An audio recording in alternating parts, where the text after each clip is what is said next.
Is your ration card eKYC complete?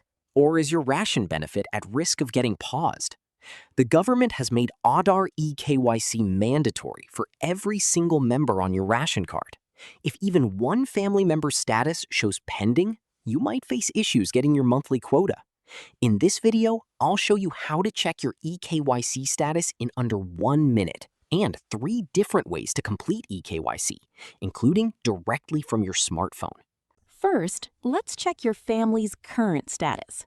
Visit your state's food and civil supplies portal, like epds.telangana.gov.in. Click on Reports or FSC Search and enter your ration card number. Look at the beneficiary list table. Check the eKYC status column next to each family member's name. If it says Verified or Y, you're all set. If it says Pending or N, that member must complete verification immediately. Now, if your status is pending, here is how to complete eKYC from home using your mobile. Download 2 apps from the Play Store, Mera eKYC and Aadhaar Face RD. Open Mera eKYC, grant camera permissions, and select your state. Enter the member's Aadhaar number and submit the OTP sent to their linked mobile number.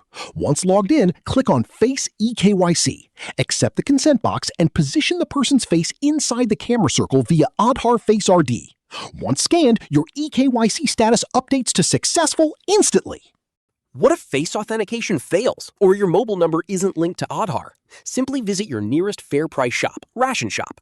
Ask the dealer for ePOS eKYC verification. All you need to do is provide your ration card number and complete a quick fingerprint or iris scan on the ePOS device. This service is completely free of cost.